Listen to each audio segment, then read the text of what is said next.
റജബ് മാസം എത്തുമ്പോൾ ദുആ ചെയ്യുമായിരുന്നു. അല്ലാഹുമ്മ ബാരിക് ലനാ ഫീ റജബിൻ വ ശഅബാൻ വബല്ലിഗ്നാ റമളാൻ.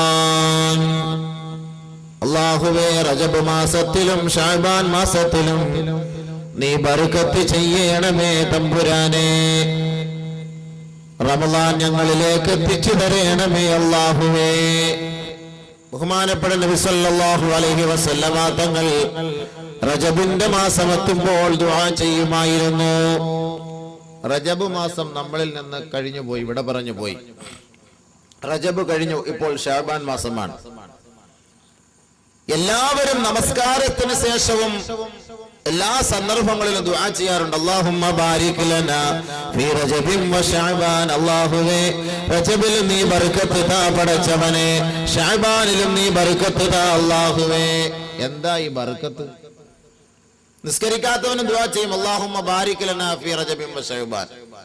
നോമ്പ് പിടിക്കാത്തവനും ദുആ ചെയ്യും അല്ലാഹുമ്മ ബാരിക് ലനാ ഫീ റജബിൻ വ ശഅബാൻ.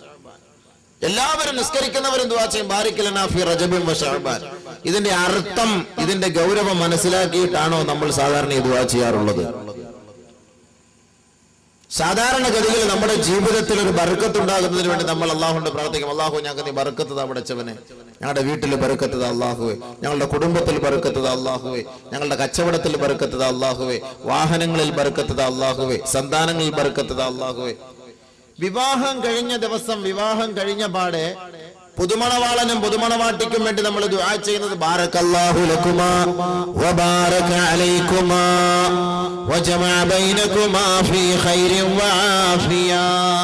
ഉസ്താദുമാർ ദുആ ചെയ്യാറുണ്ട്. അതാണ് ഈ മംഗളാശംസ എന്ന് പറയുന്നത്. കല്യാണം കഴിഞ്ഞ ഉടനെ പുതിയ പെണ്ണിനും പുതിയ ചെറുക്കനും വേണ്ടിയിട്ട് നമ്മൾ ദുആ ചെയ്യും. ബാറകല്ലാഹു ലക്കുമാ വബാറക അലൈക്കുമാ. അല്ലാഹു തആല നിങ്ങൾക്ക് ബർക്കത്ത് ചെയ്യട്ടെ. നിങ്ങളുടെ രണ്ടുപേരുടെ ജീവിതത്തിലും അല്ലാഹു ബർക്കത്ത് ഒരുമിച്ച് കൂട്ടുമാറാകട്ടെ. സന്തോഷകരമായ ജീവിതം നയിക്കാൻ അല്ലാഹു നിങ്ങൾക്ക് എല്ലാവിധ അനുഗ്രഹങ്ങളും എല്ലാവിധ ഐശ്വര്യവും എല്ലാവിധ സഹായവും ചെയ്യുമാറാകട്ടെ എന്നാണ് നമ്മൾ മംഗളാശംസയ്ക്ക് ദുആ ചെയ്യാറുള്ളത്. പക്ഷെ ഇവിടെ ഒരു കാര്യം മനസ്സിലാക്കണം. ബർക്കത്തിന് വേണ്ടി എല്ലാവരും ദുആ ചെയ്യാറുണ്ട്, ബർക്കത്ത് ബർക്കത്ത്. പക്ഷെ അവരുടെ വീടുകളിലും കുടുംബങ്ങളിലും ദാമ്പത്യ ബന്ധങ്ങളിലും ജീവിതങ്ങളിലും കല്യാണങ്ങളിലും കടകളിലും വാഹനങ്ങളിലും കുട്ടികളിലും ബർക്കത്തില്ലാത്ത ഒരവസ്ഥ വരുമ്പോഴാണ് പ്രശ്നങ്ങൾ ഉണ്ടാവുക. കുടുംബ ജീവിതത്തിൽ സ്വസ്ഥത കിട്ടാതെ വരുമ്പോൾ മനസ്സിലാക്കണം, ആ കുടുംബ ജീവിതത്തിൽ ബർക്കത്തില്ല. ഭാര്യ ഭർത്തൃ ബന്ധം സുദൃഢമാകാതെ വരുമ്പോൾ മനസ്സിലാക്കണം, ആ ഭാര്യ ഭർത്തൃ ബന്ധത്തിൽ ബർക്കത്തില്ല. കച്ചവടത്തിൽ ഒരു ലാഭമില്ല, ഒരു നഷ്ടത്തിലാണ് വണ്ടി ഓടിക്കൊണ്ടിരിക്കുന്നത്, മനസ്സിലാക്കണം, ആ കച്ചവടത്തിൽ ബർക്കത്തില്ല. വാഹനമെടുത്ത് വാഹനത്തിൽ ഓടുന്നു, യാത്ര ചെയ്യുന്നു, എപ്പോഴും അപകടം, എപ്പോഴും പ്രശ്നം, മനസ്സിലാക്കണം, ആ വാഹനത്തിൽ ബർക്കത്തില്ല. മക്കളുണ്ട്, ഒന്നിലധികം മക്കളുണ്ട്, ആണുണ്ട്, പെണ്ണുങ്ങളുണ്ട്, ആണുങ്ങളുണ്ട്. പക്ഷെ മാതാപിതാക്കൾ വൃദ്ധാലയങ്ങളിലാണ്, വൃദ്ധസദനങ്ങളിലാണ്. 10 മക്കളോളമുണ്ട്, 12 മക്കളോളമുണ്ട്. പക്ഷെ ആ മക്കളെ കൊണ്ട് മാതാപിതാക്കൾ ഗുണമില്ല, മനസ്സിലാക്കണം, മക്കളിൽ ബർക്കത്തില്ല.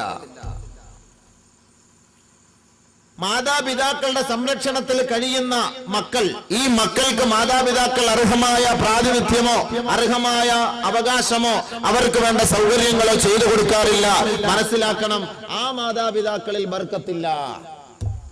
ചുമ്മാ അങ്ങോട്ട് അള്ളാഹിന്റെ അടുക്കൽ ബർക്കത്ത് താ എന്ന് ചോദിച്ചാല് അള്ളാഹു ബർക്കത്ത് തരികയില്ല. കേവലം നമസ്കാരത്തിന്റെ ഈ ഒരു ശൈലിയിൽ നമ്മൾ പറയുന്നത് നമ്മളെല്ലാം നമസ്കാരക്കാരാണ്. ഞാൻ ജുമാക്ക് നമസ്കരിക്കാൻ പോകുന്നുണ്ട്, മറ്റുള്ള വഖ്തുകൾക്ക് നമസ്കരിക്കാൻ പോകുന്നുണ്ട്, അതുകൊണ്ട് അള്ളാഹു നമുക്ക് ബർക്കത്ത് ചെയ്യും എന്ന് പറയുന്നതിൽ അർത്ഥമില്ല. അതിലൊന്നുമല്ല അള്ളാഹു ബർക്കത്ത് ചെയ്യുക. ബഹുമാനപ്പെട്ട നബി സല്ലല്ലാഹു അലൈഹി വസല്ലമ തങ്ങൾ റജബിന്റെ മാസത്തിൽ ബർക്കത്തിന് വേണ്ടി ദുആ ചെയ്തു, ശഅബാനിന്റെ മാസത്തിൽ ബർക്കത്തിന് വേണ്ടി ദുആ ചെയ്തു. ഈ 2 മാസത്തിൽ ബർക്കത്ത് കരസ്ഥമാക്കിയവർക്ക് പരിശുദ്ധ റമളാനിനെ സ്വീകരിക്കാൻ കഴിയുകയുള്ളൂ. ഈ 2 മാസത്തിൽ ബർക്കത്തില്ലാത്തവർക്ക് റമളാനിനെ സ്വീകരിക്കാൻ പറ്റില്ല. അവർ കേവലം കഞ്ഞി കുടിക്കാനും വയറ് തിന്നാനും വേണ്ടി വരാമെന്നുള്ളതല്ലാതെ റമളാനിനെ സ്വീകരിക്കാൻ അവരെ കൊണ്ട് കഴിയുകയില്ല. അതുകൊണ്ട് മനസ്സിലാക്കണം എന്താണ് ബർക്കത്ത്. എന്തിനാണ് നബി തങ്ങൾ അങ്ങനെ ദുആ ചെയ്തത്? നമ്മുടെ ജീവിതത്തിൽ ബർക്കത്തുണ്ടോ? ഞാനടക്കം എന്നോട് ചോദിക്കുന്നു, എന്റെ ജീവിതത്തിൽ ഖൈറാണോ? എന്റെ ജീവിതം ശരിയാണോ? എന്റെ ജീവിതത്തിൽ സന്തോഷമാണോ? എന്റെ ഭാര്യ മക്കളിലും എന്റെ കുടുംബങ്ങളിലും റാഹത്തായ ജീവിതമാണോ? നമ്മൾ ഓരോരുത്തരും ചിന്തിച്ചു നോക്ക്. ഒരുവന്റെ ജീവിതത്തിൽ റാഹത്തും സന്തോഷവും ഇല്ല എങ്കിൽ മനസ്സിലാക്കിക്കോ, അവന്റെ ജീവിതത്തിൽ ബർക്കത്തില്ല എന്നർത്ഥം. ബർക്കത്തുള്ള ജീവിതമാണെങ്കിൽ അവന്റെ കുടുംബത്തിൽ പ്രശ്നമില്ല, സഹോദരങ്ങൾ തമ്മിൽ പ്രശ്നമില്ല, നാട്ടിൽ പ്രശ്നമില്ല, വീട്ടിൽ പ്രശ്നമില്ല, മഹല്ലത്തിൽ പ്രശ്നമില്ല. അവന് ബർക്കത്തുള്ളവനാണ് എന്നാണ് ഇതിന്റെ അർത്ഥം. ബർക്കത്തില്ലാത്തവന്റെ വീട്ടിലും കുടുംബത്തിലും നാട്ടിലും സഹോദരങ്ങൾക്കിടയിലും പ്രശ്നത്തോടെ പ്രശ്നമായിരിക്കും, അങ്കലാപ്പുകളായിരിക്കും, അടിയായിരിക്കും, പിടിവലിയായിരിക്കും, വാശിയായിരിക്കും, ദുർവാശിയായിരിക്കും, വൈരാഗ്യമായിരിക്കും, അസൂയയായിരിക്കും, കുശുമ്പായിരിക്കും, ക്രോധമായിരിക്കും. അവർക്ക് ബർക്കത്തില്ലാത്ത ജീവിതമാണ് അവരുടെ ജീവിതത്തിൽ ഉടനീളമുള്ളത് എന്നാണ് അതിന്റെ അർത്ഥം, അല്ലാതെ മറ്റൊന്നുമല്ല. തമ്മിലടിയും പകയും പരനിന്ദയും ആക്ഷേപവും അധിക്ഷേപവും മുസ്ലിം ഉമ്മത്തിന്റെ ഇടയിൽ വ്യാപിക്കുമ്പോൾ മനസ്സിലാക്കണം, ആ ഉമ്മത്തിൽ ബർക്കത്തില്ല എന്നർത്ഥം. ബർക്കത്തില്ല എന്നർത്ഥം. ഇത് ഞാൻ പറയുന്ന വാക്കല്ല, നബിതങ്ങൾ പറയുന്ന വാക്കാണ്. അതിന്റെ ഹദീസുകൾ ഞാൻ നിങ്ങളുടെ മുന്നിൽ എടുത്തിട്ട് പോകുമ്പോൾ നിങ്ങൾക്ക് മനസ്സിലാവും. നമ്മൾ ധരിക്കുന്നു നമ്മൾ നമസ്കാരം കൊണ്ട് നമ്മൾ രക്ഷപ്പെട്ടേക്കാം, നമ്മുടെ നോമ്പ് കൊണ്ട് രക്ഷപ്പെട്ടേക്കാം, ഞാൻ ഈ താടിയും തൊപ്പിയും വെച്ചിരിക്കുന്നതുകൊണ്ട് ഞാൻ രക്ഷപ്പെട്ടേക്കാം എന്ന് നമ്മൾ ഓരോരുത്തരും കരുതുന്നു. അവിടെയാണ് നമുക്ക് കുഴപ്പം പറ്റിപ്പോയത്, അവിടെയാണ് നമുക്ക് പ്രശ്നം പറ്റിപ്പോയത്. നമ്മൾ മനസ്സിലാക്കണം, നമ്മുടെ ഓരോരുത്തരുടെ പ്രവർത്തനങ്ങളും നമ്മളെ അള്ളാഹു സ്വർഗത്തിലേക്ക് കൊണ്ടെത്തിക്കുന്നതിനാണ് അള്ളാഹു നമ്മളെ ഈ ദുനിയാവിലേക്ക് കുറെ ഇബാദത്തുകളുമായി പറഞ്ഞയച്ചത്. കേവലം നമസ്കാരം മാത്രമല്ല സ്വർഗത്തിലേക്കുള്ള വഴി, നോമ്പ് മാത്രമല്ല സ്വർഗത്തിലേക്കുള്ള വഴി, സക്കാത്ത് ഹജ്ജ് മാത്രമല്ല സ്വർഗത്തിലേക്കുള്ള വഴി, ദാനധർമ്മങ്ങൾ ചെയ്യൽ മാത്രമല്ല സ്വർഗത്തിലേക്കുള്ള വഴി. സ്വർഗത്തിലേക്ക് എത്തിപ്പെടാനും അള്ളാഹുവിന്റെ അടുക്കൽ നമ്മുടെ ഫയലുകൾ, നമ്മുടെ അമലുകളുടെ ഫയലുകൾ സ്വീകരിക്കാനും ഒരുപാട് മാനദണ്ഡങ്ങളുണ്ട്. അത് മനസ്സിലാക്കി പ്രവർത്തിച്ചാൽ നമ്മുടെ ജീവിതത്തിൽ ബർക്കത്തുണ്ടാകും, ഇല്ല എങ്കിൽ ബർക്കത്തില്ല. സ്വർഗവും പ്രതീക്ഷിക്കേണ്ട, അള്ളാഹു നമ്മളെ അതിൽ നിന്ന് രക്ഷിക്കുമാറാകട്ടെ. അതുകൊണ്ട് കാര്യ ഗൗരവത്തോടുകൂടി മനസ്സിലാക്കി ബഹുമാനമുള്ള മുഅ്മിനീങ്ങളെ, അല്ലാഹു സുബ്ഹാനഹു വ തആല പരിശുദ്ധ ഖുർആനിലൂടെ നമ്മളെ അറിയിക്കുന്ന ഒരു സത്യം, യാ അയ്യുഹല്ലദീന ആമനൂ കുതിബ അലൈക്കുമുസ്സിയാം കമാ കുതിബ അലല്ലദീന മിൻ ഖബ്ലികും ലഅല്ലകും തത്തഖൂൻ.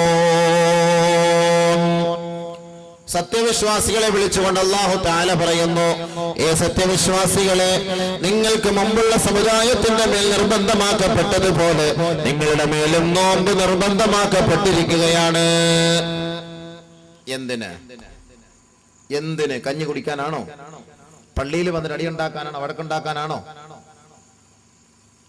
മഗ്‌രിബിന്റെ സമയമാകുമ്പോൾ ഒരു ഉന്തും തൊള്ളും, ഒരു പ്രശ്നവും, ഒരു വഴക്കും, ഒരു ബഹളവും, ഒരു വെപ്രാളവും, ഇതിനാണോ? ലോകമേ മനസ്സിലാക്കി, എന്തിനാണ് റമദാൻ, എന്തിനാണ് നോമ്പ്, ആർക്ക് വേണ്ടിയാണ് നോമ്പ്? അല്ലാഹു തആല തന്നെ മറുപടി പറയുന്നു, യാ അയ്യുഹല്ലദീന ആമനൂ, ഏ സത്യവിശ്വാസികളെ, കുതിബ അലൈക്കുമുസ്സിയാം കമാ കുതിബ അലല്ലദീന മിൻ ഖബ്ലികും, നിങ്ങൾക്ക് മുമ്പുള്ള സമുദായത്തിന്റെ മേൽ നിർബന്ധമാക്കപ്പെട്ടതുപോലെ നിങ്ങളുടെ മേലും നോമ്പ് നിർബന്ധമാക്കപ്പെട്ടിരിക്കുകയാണ്. ലഅല്ലകും തത്തഖൂൻ,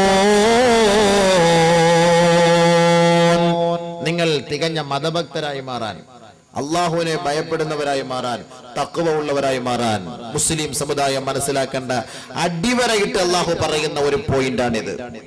അടിവരയിട്ട് പറയുന്ന പോയിന്റാണ്. മുസ്ലിം സമുദായം മനസ്സിലാക്കിയാൽ മതി, ഉമ്മത്തെ മുസ്ലിം മനസ്സിലാക്കിയാൽ മതി, വേറെ ആരും മനസ്സിലാക്കണ്ട.